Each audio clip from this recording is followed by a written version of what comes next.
He thought the truth would stay buried forever. My name's Ethan Cole. I'm 38 and I live in a small apartment in Philadelphia. I've never been the kind of guy who looks for drama, but sometimes drama finds you, especially when it's hiding in your own family. It all started on a cold Thursday night in January. I'd been going through my late father's old wooden chest, dusty, cedar-scented, tucked away in my closet for years. Inside, between a stack of yellowed letters and a cracked photo frame, I found a folded legal document. My hand shook as I unfolded it. It was my grandfather's will, dated 1999. In clear black ink, it stated, I bequeath my home in Lancaster, valued at $285,000 to my grandson Ethan Cole. My jaw tightened. That house, I never got it. When my grandfather passed in 2000, I was 13. I remember standing at the funeral in a too-tight suit, listening to my uncle Mark, my father's younger brother, tell everyone the house will be sold and the proceeds will go toward family expenses. I believed him. I trusted him. He was like a second father to me after Dad died 2 years later. Now, 23 years later, I was staring at proof that the house was meant for me. I called my mom immediately. She picked up after the third ring, her voice groggy. It was 11:42 p.m. Mom, did you know Grandpa left me the Lancaster house? I blurted. Silence. Ethan, she finally said, we don't need to dig up the past. Her voice was tense, almost afraid. Don't you think I deserve to know why I never got it? She sighed heavily. You should ask your uncle. He handled everything back then. That night, I couldn't sleep. I kept replaying memories, Mark handing me envelopes with about the money that I now wondered was guilt money, his frequent trips overseas, his sudden new car in 2001. At 2:47 a.m., I sent him a short text. Found Grandpa's will. We need to talk. He didn't reply. The next afternoon, I drove to his house in the suburbs. The neighborhood screened money-perfect lawns, polished SUVs, custom stone mailboxes. Mark greeted me at the door with his usual confident grin. Ethan, what brings you here? He said, like nothing was wrong. I pulled the will from my jacket and placed it on the table between us. His smile faltered. You weren't supposed to see that, he said quietly. My stomach twisted. So it's true, the house was mine. He leaned back, eyes narrowing. Things weren't as simple as you think. Simple? I snapped. You sold it for almost 300 grand. He didn't flinch. I did what was best for the family. I stared at him, heart pounding. Or for yourself? His lips curved into something between a smirk and a warning. Be careful, Ethan, some truths do more harm than good. And that's when I noticed on the mantel above his fireplace an old photo of my grandfather standing with a man I didn't recognize. The man's arm was around Grandpa's shoulder, and in his other hand he held a set of keys. I couldn't stop staring at that photograph on Mark's mantel. The man next to my grandfather was tall, mid in his 40s, with thick black hair and a serious expression. His hand gripped the keys like they meant something. That's not Uncle Tom, I said, my voice low. Mark followed my gaze. No, that's someone else. Who? He hesitated just a fraction too long. An old friend of your grandfather's, not important. But his tone told me it was important. I kept my cool. Looks like he was giving him the keys to the Lancaster house. Mark's jaw tightened. You're reading too much into it. Yeah, right. We sat in tense silence for a moment before I asked the question I had been burning to ask since last night. So where did the money go? He leaned forward, resting his elbows on the table. Look, Ethan, after your grandfather died, there were debts, medical bills, loans, things you didn't know about. Selling the house was the only option. I raised an eyebrow. Funny, because the will doesn't mention paying off debts, it names me. And you've been living pretty comfortably since then, haven't you? His expression darkened. Watch yourself. I left before I said something I'd regret. But in my gut, I knew he was lying. That night, I called my cousin Lily, Mark's daughter, a year younger than me. We hadn't talked much in the last few years, but if anyone knew family secrets, it was Lily. She picked up on the second ring. Ethan, wow, it's been forever. Yeah, listen, I need to ask you something. Do you remember anything about the Lancaster house after Grandpa died? There was a pause, then a small sigh. Dad told us not to talk about it, said it was complicated, but I overheard him once on the phone. He said something about a private buyer and a deal to keep it off the record. Off the record? Like no listing, no public sale? Exactly, and the name Victor came up. Does that mean anything to you? Victor. The mystery man in the photo. The next morning, I drove to Lancaster. The old neighborhood looked different, more developed, more expensive, but the house was still there. White siding, green shutters, same porch swing I remembered as a kid. A silver SUV sat in the driveway. A man in his late 60s stepped out, holding a bag of groceries. He froze when he saw me. Can I help you? He asked cautiously. I'm Ethan Cole. My grandfather used to own this house. His eyes flickered with recognition. Cole, you must be John's grandson. Yes, then you are. He hesitated. Victor. The name hit me like a punch. I swallowed. Did you buy this house from my uncle? Victor gave me a slow nod. We made an arrangement. Your grandfather wanted it that way. Something about the way he said it made my skin crawl. What kind of arrangement? I pressed. Victor's gaze hardened. That's not my story to tell, son. Then, almost like an afterthought, he added, but if you're digging into the past, you should know your uncle wasn't the only one keeping secrets. Victor's words followed me all the way back to Philadelphia like a shadow I couldn't shake. Your uncle wasn't the only one keeping secrets. If it wasn't just Mark, then who else? By the time I got home, it was nearly 8:15 p.m. I tossed my keys on the counter and called my mom again. She answered on speaker, her voice sharper this time. Ethan, I told you don't dig into this. Why? Because there's something you don't want me to find out. Silence. Then, you think you're ready for the whole story, but you're not. Try me. Her breath hitched, just enough for me to notice. The Lancaster house, your grandfather didn't just leave it to you out of love. He owed your father and me. That's why he wanted you to have it. I frowned. Owed you? For what? She didn't answer the question. Instead, she said, Mark handled the sale. That's all I know. And then she hung up. The next day, I met Lily for coffee at a small cafe on Mona Street. She looked around nervously before speaking. I asked my mom about it, she whispered. She got defensive, said your mum got her share and should stop stirring trouble. I leaned in. Her share of what? Lily glanced toward the door like she was expecting someone to walk in. Apparently, there was money more than just the house, stocks, the bank account in Grandpa's name. Dad said it was all used to settle family matters. How much are we talking about? She shrugged. I heard him once say 400,000, but that was years ago. 400,000. That wasn't settling debts. That was a full-on grab. That evening, I dug through the cedar chest again. Beneath the wilton lattice, I found an envelope with my grandfather's handwriting for Ethan. When you're older. Inside was a single sheet of paper, half a letter. The top was torn, but I could read enough. A Victor will keep the property safe until you can claim it. Mark will ensure the documents are filed quietly. Don't tell your mother yet, she wouldn't understand. I read it 3 times, my mind spinning. Why keep it from my mom? Why involve Victor at all? And what documents were filed? At 1:26 a.m., I sent Lily a picture of the letter. She replied instantly. Meet me tomorrow. There's someone you need to talk to. Aunt Carol. Aunt Carol, my dad's sister, had been estranged from the family since before I was born. I only knew her from an old black and white photo. If she was involved, it meant this thing went deeper than I thought. The following afternoon, Lily and I drove an hour to Allentown. Aunt Carol's small brick house looked worn, but her eyes were sharp when she opened the door. I was wondering when you'd show up, she said before I could even introduce myself. You know about the house? I asked. She gave a short laugh. The house is just the tip of the iceberg, Kit. Your grandfather left you much more than that. I stepped closer. What do you mean? Her smile faded. Your uncle didn't just take your inheritance, he took your name. For a second, I thought I'd misheard her. My name? I repeated. Aunt Carol nodded slowly, motioning for us to come inside. Her living room smelled faintly of peppermint and old books. She sat in a worn armchair and fixed me with a look that felt like she was peeling back layers I didn't know I had.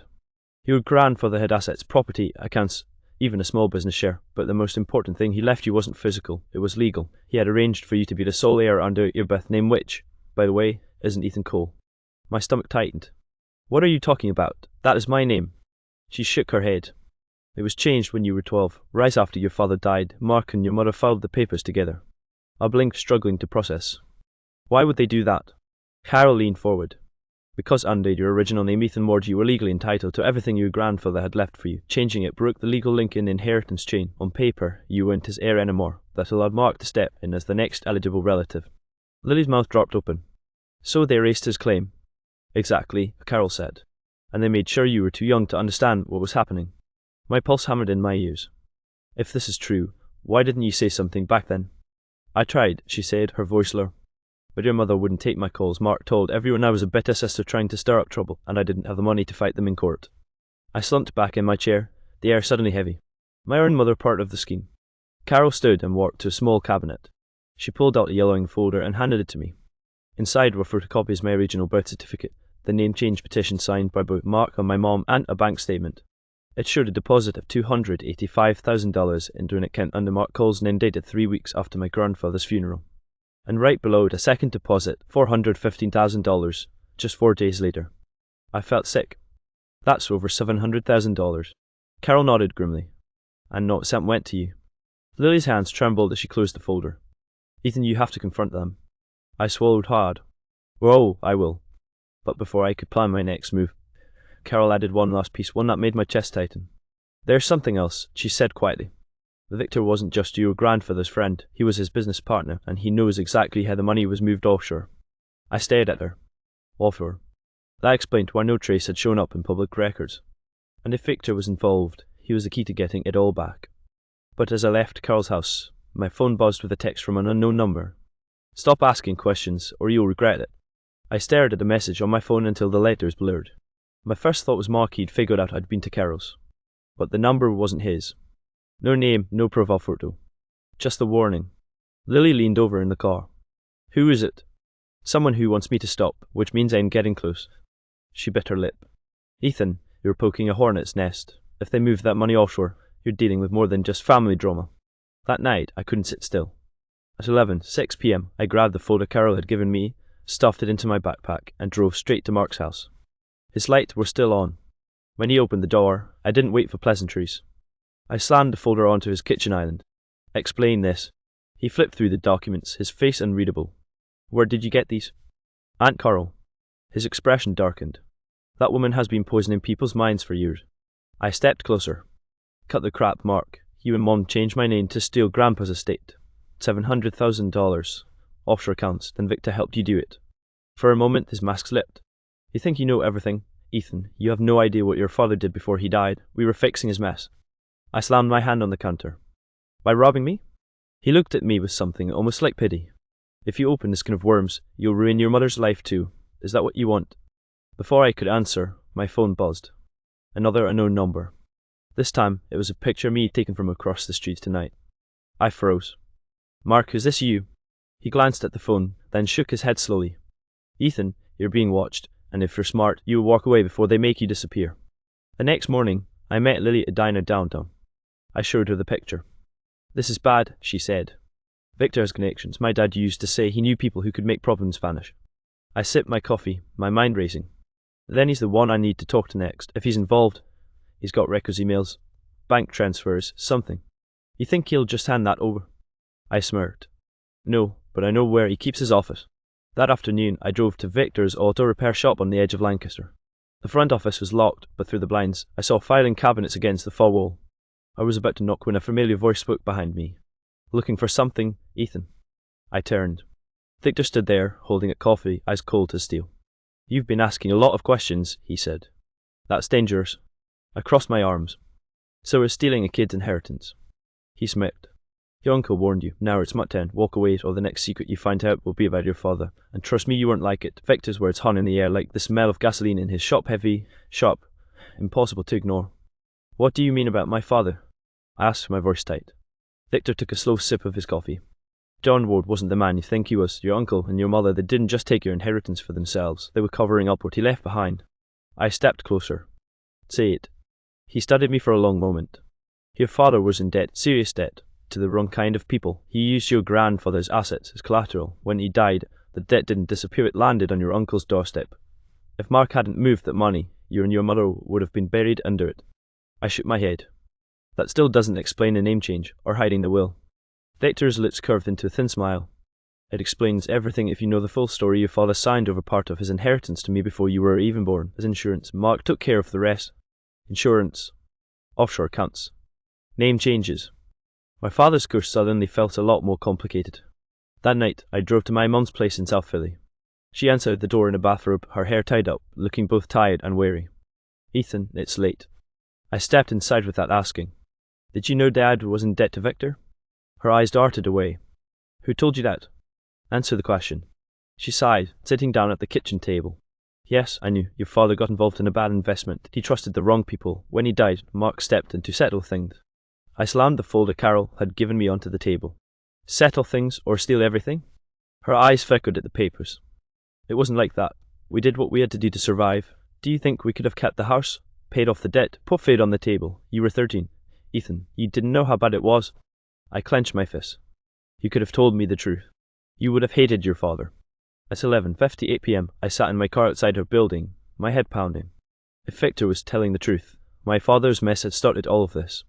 But even if that was true, it didn't justify what Mark and my mom had done. They'd made themselves rich while leaving me with nothing. My phone buzzed again. This time it was Lily. I think I found something. Dad has a safe in his study. Code is 1975. You need to see what's inside. 1975, Mark's birth year. The next evening, when I knew Mark would be out at the networking dinner, I drove to his house. My hands shook as I unlocked the side door with the old spare key I still had. In his study, the safe was tucked behind a cabinet. I punched in the code. The lock clicked. Inside were stacks of envelopes, an external hard drive, and a single manila folder labelled in block letters, Ethan Ward. I pulled it out and opened it. The first page stopped me coldly. It was a signed confession from my father naming Victor and Mark as co-conspirators. And the second pager was a death certificate. For me, I stared at the paper in my hands, my brain refusing to process it. Certificate of death, Ethan Ward, date of death, July 14, 2000. The date was 2 weeks after my grandfather's funeral. According to this document, I had been dead for 25 years. I flipped through the rest of the folder. There were forged medical records, a fake coroner's report, even a newspaper clipping with a brief obituary just enough to make it official on paper. My pulse thundered in my ears. They hadn't just stolen my inheritance, they had erased me. A creak in the hallway made my blood run cold. Looking for something, Ethan? I turned. Mark stood in the doorway, his tireless eyes locked on the folder in my hands. You faked my death, I said, my voice shaking with fury.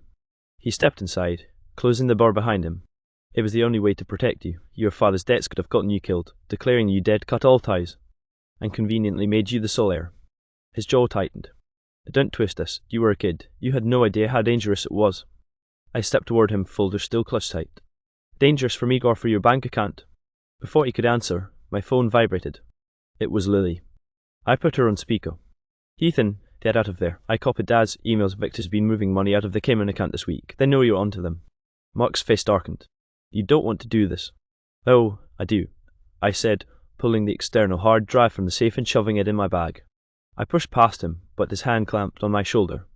If you go to the police, you'll drag your mother down with me. I froze. She made her choice. Now she can live with it.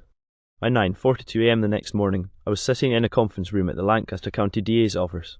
I laid out the will, the birth certificate, the forged death record, the bank statements, and the hard drive. The investigator's eyes widened with every page. This is huge. We'll need to verify, but if this holds up, it's criminal fraud, identity falsification, and conspiracy. 2 weeks later, it was all over the news. Local businessman and associate arrested in $700,000 inheritance fraud scheme. Mark was led away in handcuffs. Victor too. My mother wasn't arrested, but her reputation was shredded. Her friends stopped calling. Her job let her go quietly. The court ruled to restore my legal name, Ethan Ward, and award me what was left of the stolen funds. After taxes, legal fees, and years of offshore laundering, it wasn't the full amount, but it was enough to buy a house. The same Lancaster house that had started it all. I moved in last month. The porch swing still creaks in the wind, just like I remembered. Sometimes, late at night, I think about my father, about the choices he made that spiraled into all of this. And every time I walk past the mantel, I look at the empty space where Victor's photo with my grandfather used to hang. I burned it the day I moved in, because the past can't hurt you if you set it on fire.